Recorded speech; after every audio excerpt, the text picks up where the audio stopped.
আসসালামু আলাইকুম স্নেহের শিক্ষার্থীরা, তোমরা যে যেখান থেকে এই ভিডিওটি দেখছো সকলকে আমি শুভেচ্ছা জানাচ্ছি।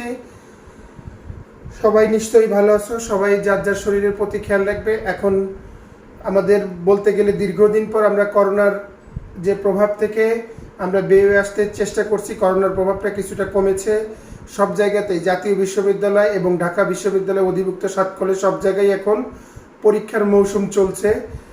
তো সেই প্রেক্ষিতে এখন আজকে আমি তোমাদের সঙ্গে যে ভিডিওটি করব সেটি হচ্ছে ডিফারেন্সিয়েশন অর্থাৎ ডিফারেন্সিয়াল ক্যালকুলাসের উপর আজকের ভিডিওটি করব। এটা নিশ্চয়ই তোমরা ভালোভাবে দেখবে। আশা করি এখান থেকে তোমাদের যে সমস্যা সব ধরনের সমস্যাই তোমরা কাটিয়ে উঠতে পারবা, আশা করি ইনশাআল্লাহ। তাহলে দেখো, আর কথা না বাড়িয়ে আমরা শুরু করি।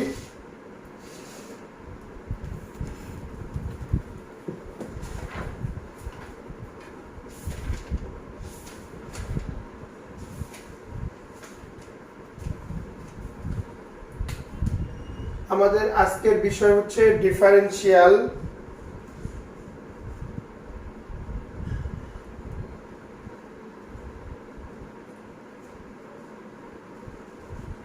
Differential calculus.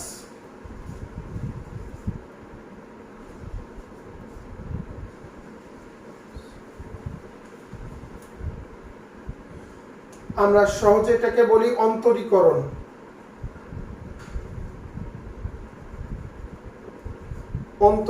বলে থাকি এটাকে ডিফারেন্সিয়াল ক্যালকুলাস বা অন্তরীকরণ বা অন্তর্কলন এটাকে বলা হয়। দেখো, এটার পরে আজকে আমাদের আলোচনা মূলত যে এখানে দেখো y equal function of x, এখানে বোঝাচ্ছে এই x টা হলো কি স্বাধীন চলক। x হচ্ছে কি স্বাধীন চলক, আর এখানে y টা হচ্ছে অধীন চলক। y কি অধীন চলক, আর এই f হচ্ছে সম্পর্ক, অর্থাৎ x আর y এর মধ্যে সম্পর্ককে প্রকাশ করে f দ্বারা। f হচ্ছে অপেক্ষক বা সম্পর্ক, এটাকে অপেক্ষক হিসাবেও আমরা প্রকাশ করি ফাংশন। আচ্ছা, তাহলে y equal function of x, এই অপেক্ষকটার মধ্যে x হলো স্বাধীন চলক, y হচ্ছে অধীন চলক। এখন আমরা অন্তরীকরণ বলতে মূলত কি বুঝি? অন্তরীকরণ বলতে আমরা যে জিনিসটাকে বুঝি, দেখো এটা হলো এরকম একটা বিষয়। স্বাধীন চলকের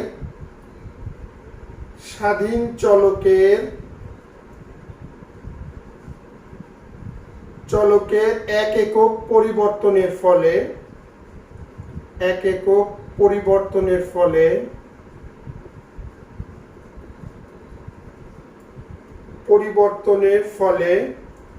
অধীন চলকের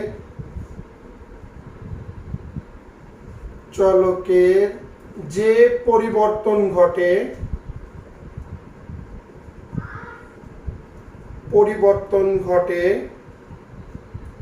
তাকে অন্তরীকরণ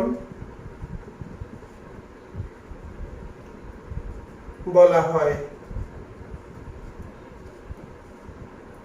দেখো কি, স্বাধীন চলকের এক একক পরিবর্তনের ফলে অধীন চলকের যে পরিবর্তন ঘটে তাকে অন্তরীকরণ বলা হয়।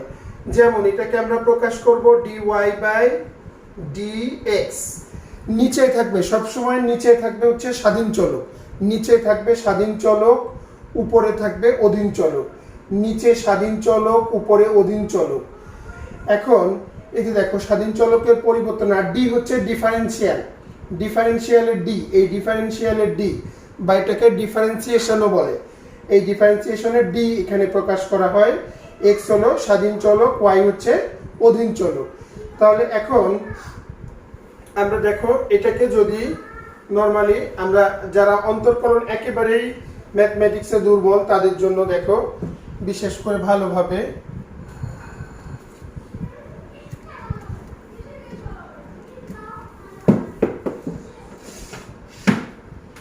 দেখো, প্রথমে y equal x to the power n, এভাবে একটা দেয়া আছে। এখন আমরা এটাকে দেখো dy by dx equal d d x of, আমরা কি করব y এর মানটাকে সাবমিট করব। y এর মানটা কি আছে x to the power n, y এর মানটাকে বসিয়েছি। এখন আমাদের ডিফারেন্সিয়েশনের নিয়ম কি, উপরে যে পাওয়ার থাকবে, দেখো এখানে উপরে যে পাওয়ার থাকবে, এখানে পাওয়ারটা কত আছে n, আমরা নিয়ে আসবো এই যে n কে নিয়ে আসলাম, তারপরে x to the power n minus 1। আমাদের নিয়ম হলো, আবার দেখো কি করব, উপরের পাওয়ারটা সামনে আসবে, উপরের পাওয়ারটা সামনে আসবে, তারপরে এটা যা আছে সেটা লিখবো, পাওয়ার থেকে 1 বিয়োগ। আবার বলছি উপরের পাওয়ারটা সামনে আসবে, পাওয়ার থেকে 1 বিয়োগ। এটা আমাদের হয়ে গেল আনসার। একইভাবে আমরা যদি দেখো এরপরে যদি আমরা এইভাবে বিবেচনা করি যে y equal x to the power 5, তাহলে কি হবে dy by dx equal ddx of, এখন এই y এর মানটা আমরা এখানে বসাবো, y এর মানটাকে বসিয়ে দিলাম, উপরে যে পাওয়ারটা আছে সেই পাওয়ারটা সামনে চলে আসবে, তারপরে পাওয়ার থেকে 1 বিয়োগ, এবারে কি হলো 5x টু দি পাওয়ার 4। তাহলে আমরা কি পেয়ে গেলাম, dy বাই dx এর একটা মান পেয়ে গেলাম। এটা হলো অন্তরকরণের একেবারে সাধারণ একটা নিয়মের কথা বলছি। এখন দেখো আরো একটু উদাহরণ নেই, y ইকুয়াল রুট এক্স এভাবে আছে, তাহলে রুট এক্স আছে, তাহলে এই রুট এক্স কে আমরা কি করতে পারি, x to the power half, এবারে dy by dx equal ddx of x to the power half. এখন এখানে আমরা কি করব, দেখো হাফটা আমাদের এখানে চলে আসবে, half x to the power half minus 1, উপরে যে পাওয়ারটা থাকবে সেই পাওয়ার থেকে 1 মাইনাস করব, পাওয়ার থেকে 1 মাইনাস করব, তাহলে কি হবে half x to the power minus half. এখানে দেখো এইভাবে হাফ মাইনাস 1 সমান 2, 1 মাইনাস 2 ইকুয়াল মাইনাস হাফ। এখানে একটা মজা আছে, সেটা হলো কি আমরা সহজে বের করতে পারি। দেখো এখানে 1 থেকে 2 কে মাইনাস করব, কত হয় উপরে, এখানে যে 1 থেকে 2 কে যদি মাইনাস করি তাহলে একটা মাইনাস 1 থাকে, আর নিচে যা আছে তাই লিখবো, তাহলে আমাদের হয়ে গেল। এটাকে আরো করা যায়, দরকার হয় না, এখানে রেখে দিলে হবে, হয়ে গেল এটার আনসার। এখন মনে করো যদি এরকম থাকে 7x, এভাবে যদি থাকে, x এর উপরে যদি কোনো পাওয়ার না থাকে, মানে চলকের উপর পাওয়ার না থাকলে অন্তর্কলন করলে 1 হবে। এখানে একটা নোট দিয়ে দেই, দেখো নোটটা হচ্ছে এরকম, চলকের উপরে, স্বাধীন চলকের উপরে, স্বাধীন চলকের উপর, স্বাধীন চলকের উপর কোনো পাওয়ার না থাকলে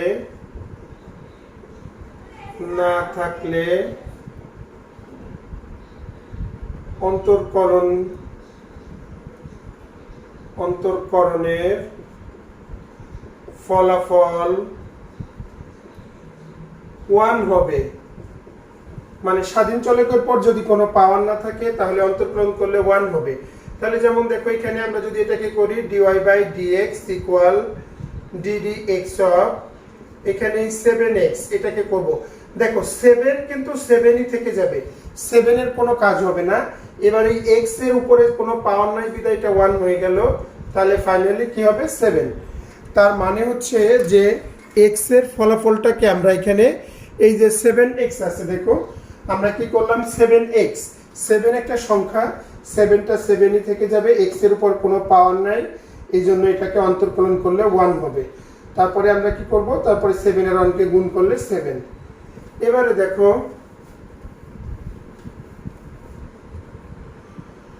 যদি কোনো একটা নোট, যদি কোনো স্থির রাশিকে অন্তর্করণ করা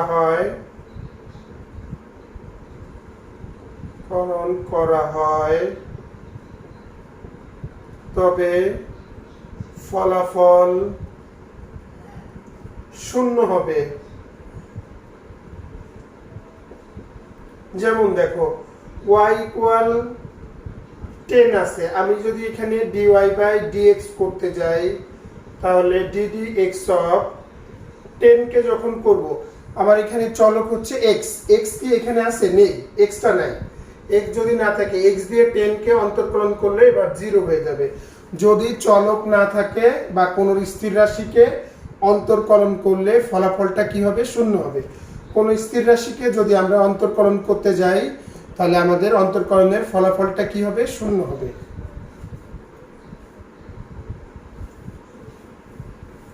এরপরে দেখো, আমরা এবারে আরেকটু উদাহরণ নেই। y equal x cube plus 7x plus 10 একটা নিলাম। এবারে দেখো dy by dx equal ddx of x cube plus 7x plus 10 লিখলাম। এবারে এখানে এই পাওয়ারটা সামনে আসবে, পাওয়ার থেকে 1 মাইনাস প্লাস 7 থাকবে। এক্স কে এক্স দিয়ে অন্তর্কলন করলে উপরে কোনো পাওয়ার নাই, এই জন্য 1 প্লাস এক্স দিয়ে এখানে কোনো চলক নাই, অর্থাৎ আমরা যাকে দিয়ে ডিফারেন্সিয়াল করব সেটা এখানে নেই, এই জন্য এটা 0 হয়ে যাবে। তাহলে কি হয়? 3x স্কোয়ার প্লাস 7, এটা আনসার হয়ে গেল। দেখো সবাই বুঝতে পেরেছো কিনা? আবার প্রথমে dy by dx equal ddx of, এই অংশটা লিখব, পাওয়ারটা সামনে চলে আসবে, পাওয়ার থেকে 1 মাইনাস, তারপর উপরে পাওয়ার না থাকলে 1 হবে, আর যদি কোনো চলক না থাকে, ভেরিয়েবল যদি না থাকে, তাহলে কি হবে? 0 হবে।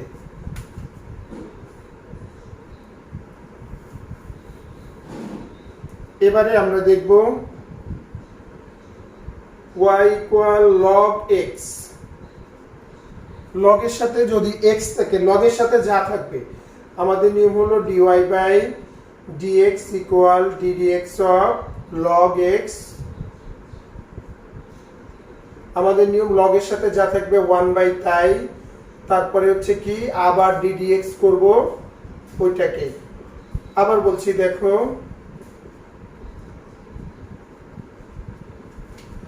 এখানে লগের সাথে আমাদের নিয়ম হলো লগের সাথে যা থাকবে 1 বাই তাই, লগের সাথে যা থাকবে 1 বাই তাই, আবার ddx করব কি লগের সাথে যা আছে ওইটাকে।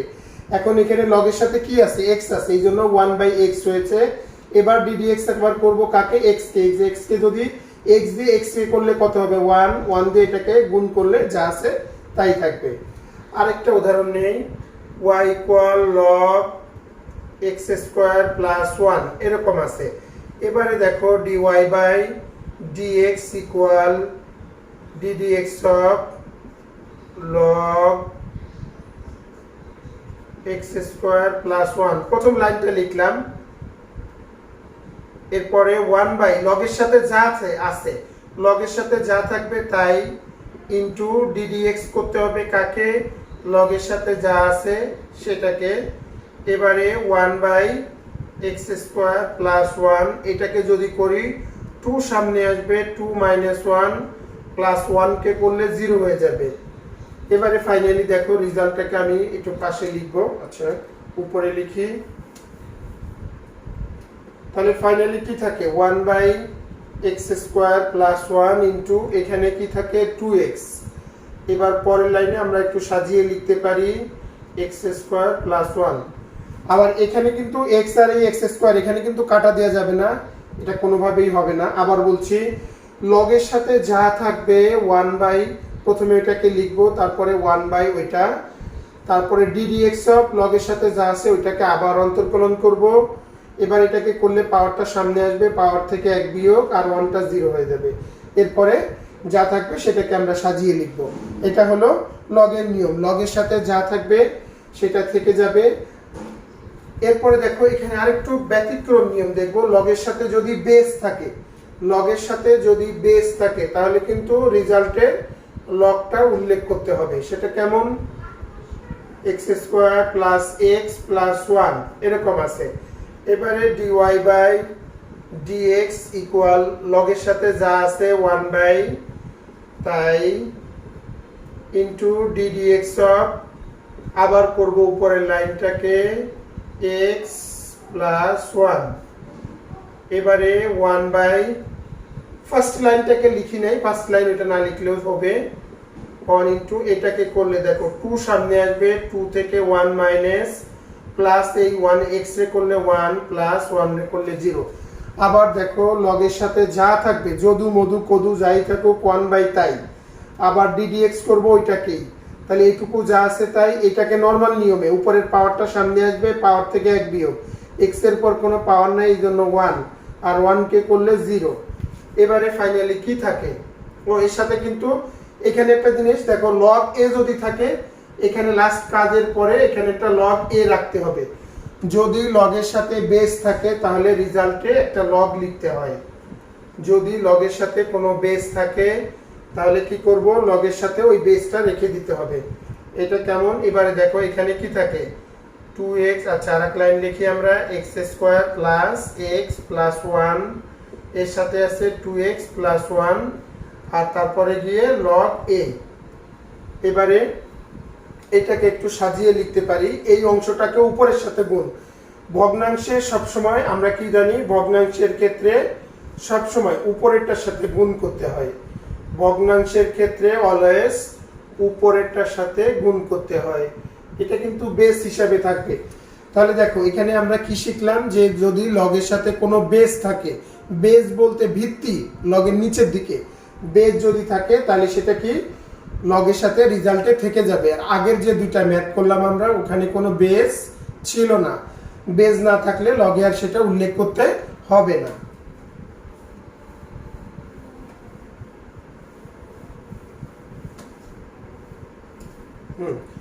এবারে দেখব সূচক অপেক্ষক। সূচক দেখো y equal e to the power x, আমরা কি dy by dx equal ddx of e to the power x, এটা যদি করি আমাদের নিয়ম কি e to the power x যা আছে তাই, আবার করতে হবে কাকে, উপরের পাওয়ারকে, পাওয়ারটাকে আবার আমরা করব e to the power x, x দিয়ে x রে করলে 1 ইকুয়াল হচ্ছে e to the power x, এই হলো আনসার। এটা হলো সূচক অপেক্ষক। তাহলে সূচক অপেক্ষকের ক্ষেত্রে কি হবে দেখো, প্রথমে ddx of e to the power x লিখলাম, এটা যা আছে তাই থাকবে, কোনো চেঞ্জ নাই, কোনো পরিবর্তন নাই, যা আছে তাই থাকবে। এরপরে আবার ddx করব কাকে, উপরের পাওয়ারটাকে করলাম। এবারে কি এটুকু যা আছে তাই, x দিয়ে x রে করলে 1, তারপরে 1 দিয়ে ওইটাকে যদি আমরা মাল্টিপ্লাই করি ফলাফলটা যা আছে সেটা আমরা লিখে দিব। দেখো সবাই নিশ্চয়ই বুঝতে পেরেছো। তাহলে এটা সূচক দেখলাম আমরা। দেখো অন্তরকলনের গুণের সূত্র, গুণের সূত্রটা দেখো, গুণের সূত্র uv equal u ddx of v plus v ddx of u। দেখো এটা মনে রাখার উপায়, u আর v দুটো অপেক্ষক গুণ আকারে আছে। প্রশ্নে কিন্তু কখনো বলে দেয় না যে এটা গুণ না ভাগ, দেখে বুঝতে হবে দুটো গুণ আকারে থাকলে। প্রথম অপেক্ষকটাকে নরমাল কিছু করব না, আমরা ddx করব কাকে, পরের অপেক্ষকটাকে, সেকেন্ড অপেক্ষকটাকে। আর গুণের সময় মাঝখানে প্লাস, গুণের সময় মাঝখানে কি হবে, প্লাস চিহ্ন হবে। এবারে দেখো আমরা দ্বিতীয় অপেক্ষকটাকে করছি, এবার দ্বিতীয়টাকে নরমাল রেখে প্রথমটাকে করব। একবার প্রথমটাকে নরমাল রেখে দ্বিতীয়টাকে করলাম, এবারে দ্বিতীয়টাকে নরমাল রেখে প্রথমটাকে করব। এটা হলো গুণের সূত্র, আর মাঝখানে চিহ্ন কি, প্লাস। এবারে দেখো আমরা একটা এবারে দেখবো ভাগের সূত্রটা কি, একটু ভাগের সূত্রটা দেখে আসি। ভাগের সূত্র হলো u বাই v ইকুয়াল কি হবে, নিচে যে ফাংশনটা থাকবে সেটা লিখবো v square v ddx of u minus u ddx of v। দেখো ভাগের সূত্রটা কি হবে, নিচে যে অপেক্ষকটা থাকবে তার উপর একটা স্কয়ার, এবারে নিচের অপেক্ষকটা নরমাল, উপরেরটাকে করব। ভাগের সময় সূত্রের মাইনাস, ভাগের সময় কি হবে, সূত্রের একটা মাইনাস থাকবে। তারপরে কি করলাম, এবারে আগে আমরা উপরেরটা করছি, এবার উপরেরটা নরমাল, নিচেরটাকে করব। এটা হলো ভাগের সূত্র, মনে রাখার সহজ উপায়।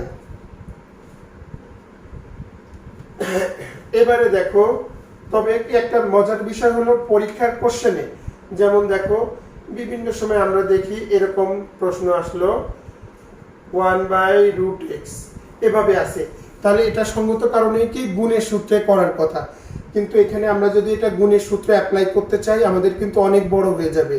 কোশ্চেনে কখনো বলা থাকে না যেটা গুণ করবা নাকি ভাগ করবা, কিছুই বলা থাকে না, যে কোনো নিয়মে অ্যাপ্লাই করা যাবে। তাহলে দেখো আমরা এটাকে যদি একটু করি, আমরা একটু লিখে নিই, এটাকে গুণ করব, তাহলে কি হবে দেখো রুট এক্স আর রুট এক্স গুণ করলে কি রুট এক্স স্কোয়ার প্লাস এই রুট এক্সটা কার সাথে গুণ হবে, উপরেরটার সাথে। সবসময়ের জন্য ভগ্নাংশের সময় কি হয়, উপরেরটার সাথে গুণ হয়, আর নিচেরটা যা আছে তাই। এবারে দেখো এটাকে রুট আর এক্স এ চলে, স্কোয়ার আর রুটে চলে যাবে, স্কোয়ার এবং রুটে চলে যাবে, আর এখানে এটা কাটলে একটা 1 থাকে, তাহলে কি থাকলো এক্স প্লাস 1। দেখো অঙ্কটা কত কমপ্লেক্স ছিল, আমরা কি গুণ করে আগে ইজি করে ফেললাম। তাহলে এরকম গুণ করে আগে নর্মাল করে, এখন আমরা যদি এটাকে দেখো d y by d x equal d d x of x plus 1 equal x দিয়ে এক্স রে করলে 1 প্লাস আর এই 1 কে করলে 0, তাহলে ফাইনালি কি হবে 1 হবে। তাহলে দেখো এখানে কি করলাম যে y equal root over x, bracket দিয়ে ওইটাকে লিখলাম। এখন এই রুট এক্স কে গুণ করলে রুট এক্স তার স্কোয়ার প্লাস এই রুট এক্সটা 1 এর সাথে গুণ হয়ে গেল, নিচে আরেকটা আছে। এবার এই স্কোয়ার আর রুটে চলে গেল, থাকলো শুধু এক্স, রুট এক্স কাটা যায়, একটা 1 থাকে, 1 রাখলাম। এরপর এটাকে আমরা ডিফারেন্সিয়াল করব, অর্থাৎ এক্স কে এক্স দিয়ে করলে 1 আর 1টাকে করলে 0। এভাবে আমরা কি করতে পারি, গুণের যেগুলোতে দেখবো যে দেখো এই যে এখানে গুণ আকারে আছে, সেই গুণের গুলোকেও আমরা কি করতে পারি, সহজে এগুলোকে এভাবে আগে গুণ করে দেন তারপরে আমরা এটাকে সমাধান করতে পারি। তাহলে আমি আজকে তোমাদের যে বিষয়টা দেখিয়েছি এগুলো সম্পূর্ণই একেবারেই সবগুলোই কি বেসিক ধারণা দেখানো হয়েছে। তাহলে এই বিষয়টা তোমরা নিশ্চয়ই সবাই বুঝতে পেরেছো, আশা করি উপকৃত হবে। আবার বলছি তোমরা সবাইকে দেখার সুযোগ করে দেবে এবং বেশি বেশি যারা এই ভিডিওটি দেখবে তাদের নিজ নিজ কলেজে শেয়ার দেবে এবং বন্ধুদেরকে শেয়ার দেবে এবং সাবস্ক্রাইব করবে। সাবস্ক্রাইব করে পাশের বাটনটি ক্লিক করলে নতুন কোনো ভিডিও দিলে তোমরা সাথে সাথে পেয়ে যাবে। এই জন্য অবশ্যই সাবস্ক্রাইব করবে এবং বন্ধুদেরকে শেয়ার দেবে। তাহলে আজকে আর কথা না বাড়িয়ে এই পর্যন্ত, আল্লাহ হাফেজ, আবার দেখা হবে নতুন কোনো ভিডিও নিয়ে।